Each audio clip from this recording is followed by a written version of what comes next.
one of the more difficult levels. Not the hardest, but probably the second hardest behind Shock. It's also one of my favorites, but not in the top 5. First up we have the Gnorc Commando.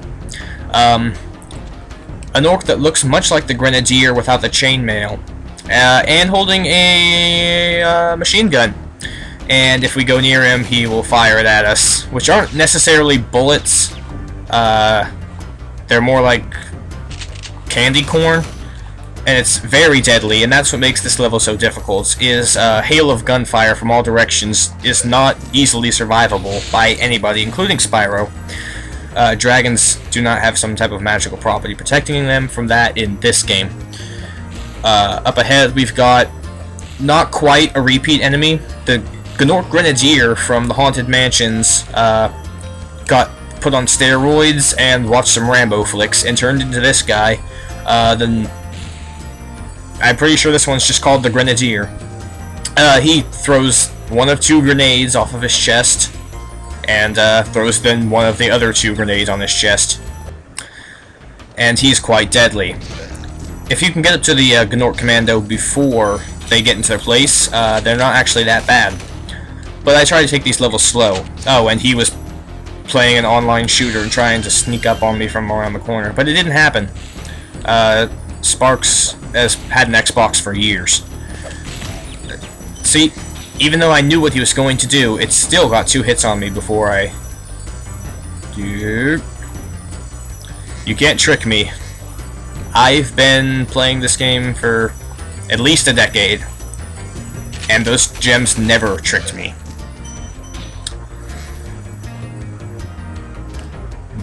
Okay, and the final new enemy for the Twilight Harbor is this Bandolier Nork, who has a sweeping machine gun, which I'm pretty sure is just a larger model of the Gnorc Commando's gun, and he just does a sweeping hail of bullets with his gun. But because he does that, we can actually do this, and I often do, because he's not going to sweep the other direction until he gets a certain distance from Spyro. We can actually just make him shoot whatever we want. So in essence, that is the only automatic weapon Spyro ever gets to use. And like that, I'm already out of sparks again. I hope there are some juicy rats around here. Or at least a checkpoint. They used to be favorable with those. Okay, because he didn't have his gun cocked, which really any good warrior should have it permanently cocked, he lost his life and I got to keep mine. I accidentally killed the Bandolier Nork who was supposed to shoot open the strongbox, so I'm pretty sure I'm going to accidentally die here in a minute, and I'll just reload the checkpoint and some sock. Thank you for releasing me. Again, Sock was freed in the Magic Crafter's world. Because the bullet range on this Gnorc Commando, it doesn't actually reach the strongbox, I'm still going to have to die at some point. Wow, that's a far grenade. I didn't think he could lob any further than what he was doing before, but here we go. Bandolier Nork. Is he actually taking one knee right there? I can't tell if he's just clipping through the ground, or if that's just his bad modeling, or what. He keeps disappearing as well. Okay, I did die. So I guess I'm not... Wow! These grenades are actually quite powerful today. I probably shouldn't be trying to kite the Bandolier Norks when I'm playing so poorly. Around the corner they were trying to do it again with the Grenade Nork, but even though he's arranged, not sure what you would call that.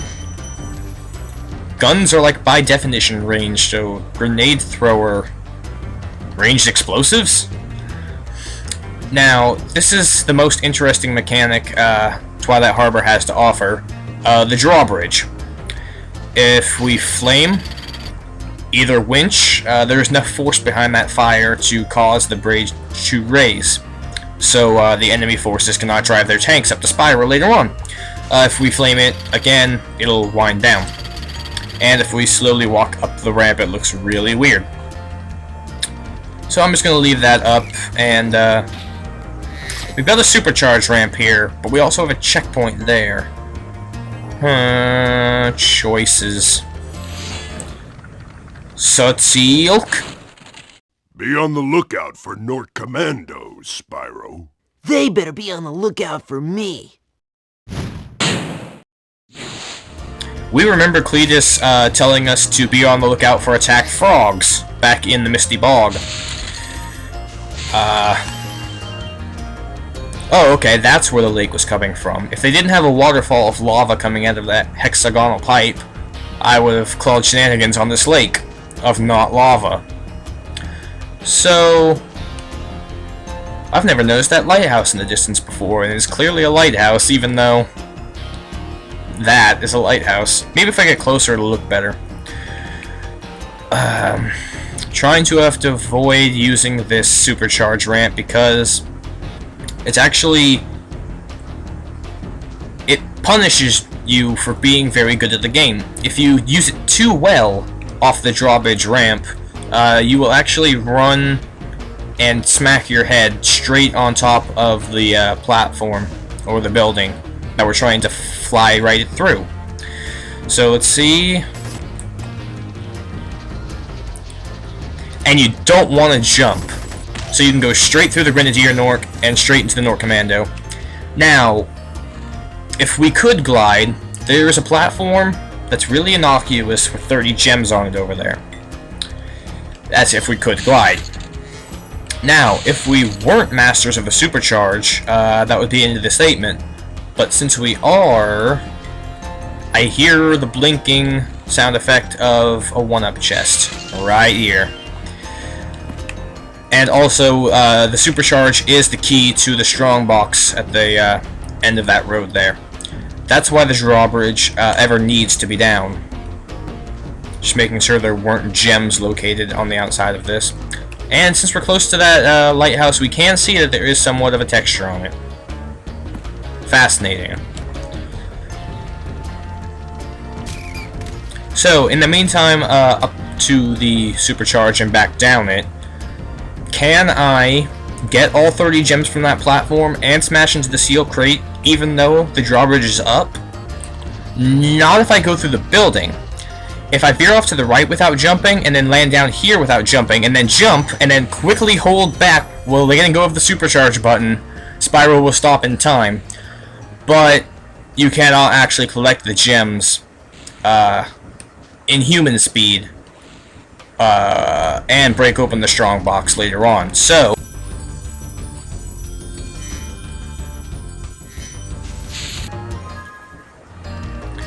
and go for it. This is actually harder than it looks because there are enemies on the way there throwing projectiles at us, and there is a huge square in the middle of it, but I am the supercharged master. You saw me collect those 30 gems, and the treetops, and the haunted mansion, and get stabbed by a grenadier. They are equipped for close quarters combat, unlike every other enemy in this level. Now, since we have a supercharge ramp and a fork in the road, why not take it progression through the level here? I might be able to kill some enemies because there's water everywhere, and you'll run straight into it if you try supercharging through the level. Unless you have some type of slow down frame by frame, you aren't going to make it very far. There are too many walls and water. Sparks isn't feeling up for a swim today. I'll just wait and brave the room full of guns. Bullets cannot hurt other Gnorcs. That's probably why they aren't actually bullets. Maybe they're magic projectiles. They're dragon, or rather, dragon and dragonfly tailored. His bullets had enough force to actually stop me in mid-air while I was charging towards him. Which I guess kind of makes sense. I would get stopped, but really not bounced back. I hope there's a rat up here, because I gotta go back for those gems. And if I die, I still have to get to this point to exit the world to progress through the level. Decisions. Do I brave it? Or do I just skip the gems because I don't need 100%? It's a challenge run. Damn it! This level really isn't a good level for blindly charging through without trying to get hit. So I'm going to do it anyway. And hopefully it'll get me far enough this time. Yeah. See, was it that hard, Spyro? And I almost just went into the pause screen and exited world, which I do every time I play this game. And I have to replay the entire level in much the same way I was doing there. Gnasty's world. Quite possibly the only world outside of the Artisans World that I can actually 100%. Glideless, of course. I'll refill on sparks before I reveal that the second dragon head actually houses the portal to Gnasty Gnorc. What are you hiding? That is all of the gems from this world, but not all the dragons. So maybe this metal dragon is actually one giant real dragon. I think I see something resembling the dragon crystal color inside of this mouth, but it's hard to tell. Anyway, let's confront Gnasty Gnorc. 75 gems in that box. Quite possibly the most in the entire game. Gnasty Gnorc, ladies and gentlemen, he doesn't need a level. We're into the arena, let's have a boss fight. I'm pretty sure they stole that animation straight from the opening cutscene. If you get close enough, he will try and turn you into a crystallized dragon. Which is not actually honest. If you get hit by that thing, you don't actually get crystallized. Go figure. It is the same beam. I remember that sound effect, like to the back of my own eardrum. And you can see that the platform he's standing on is precariously perched above lava. No, it's got a key hole in it, so we need to find the key. Oh, hey, look, it's a light green thief holding a key. This is how the level's going to work. We're going to chase down a thief with a key. We're going to use the key. We're going to chase down a thief with a key. Repeat until we've gotten every gem and there aren't any dragons in the level. So, and also we can't jump up there to close the thief in, so to speak, because he will run the opposite way, even though it makes no sense for him to do so. The first time we chase a thief down the path, I'm going to be focusing on getting gems, but because he runs in a loop and waits for us at certain points in his path, we actually don't get lost entirely. And the trick is you don't want to keep chasing him. As soon as you turn a corner, you can flame him and basically cut him off, because that's an extra good 3 feet you're gaining in a tenth of a second. The key I just picked up will not actually work in Gnasty's keyhole for reasons they're not going to explain to me. It looks the same shape, because it's the same model and the same texture, but we've got a second thief, because 2 is the charm. This is the last key we're going to have to collect in the entire game, so the last thief we're going to have to chase in the entire game. And he was actually so slow I accidentally charged into him while collecting gems. The final boss, ladies and gentlemen. Also, there's a giant cog in Gnasty's plan. And I hope I'm going to be the wrench that's going to dive right in there. Now, we did skip half of the cutscene that was putting the key inside this keyhole. If we skipped all of it, we could have gotten a bit of a lead on Gnasty, because he's not going to fight us. He's going to run away. He is a giant thief, really. He stole our family, our tribe, but in the worst position ever. He just left them all over the place. And he stole some of our treasure, but then he turned it against us. So really, not the brilliant tactician.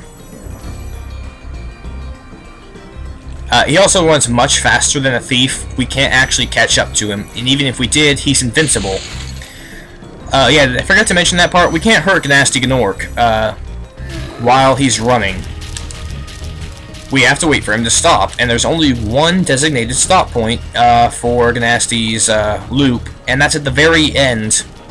Right before it loops over again, there is a platform he stands on and beats his chest at, because he's really not the brilliant tactician they make him out to be.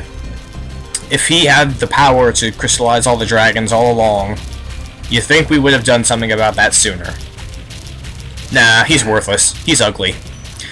He's also full of 25 gems. Now, at this point, you can see that he is standing on platforms perched above lava. He does not trigger this, but once we jump on those platforms, they are going to start contracting into the walls. There are a series of platforms that go along a couple of turns, and they all retract as soon as I step on the first one at a uniform rate. So, if I am not quick about it, there is going to be a jump that is impossible to make glideless. It is barely makeable if I am absolutely perfectly fast. So, I was actually trying to stall to see if the platforms would retract it and just kill Gnasty here, but it didn't work out. Even the first jump is hard to do glideless. I actually thought that this section was impossible when I first started the challenge, but that was before I discovered the bounce jump. The bounce jump. Now, that was the jump that was pretty much impossible to make. Now, these platforms are going to retract all the way into the walls, so if I don't jump up here where Gnasty can fight me, they will retract all the way in, but then they retract out again a little bit. Just a little bit. So if I wanted to retreat 3 platforms back and hide from Gnasty, I could. But it's not going to matter, because all he's going to do is beat his chest and go, ugh. So let's employ the most important mechanic of this game. Not using the direction pad, not jumping. Can I beat him?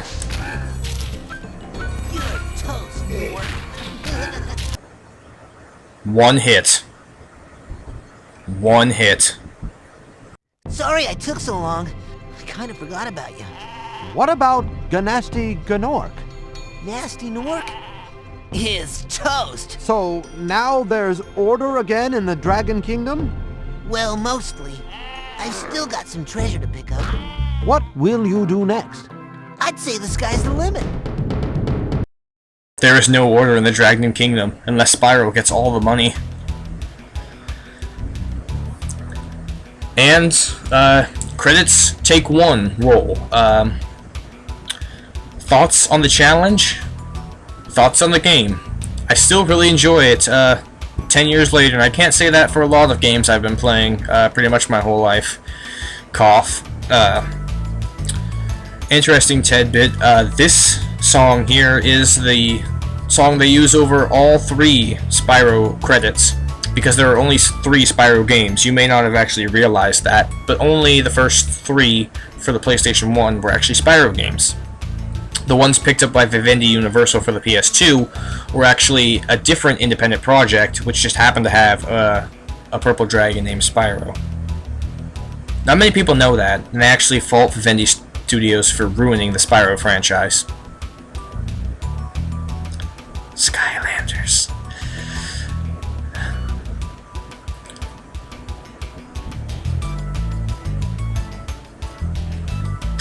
And over the wide panning shots we see of the previous levels, take note that there is no intelligent life. There are no gems.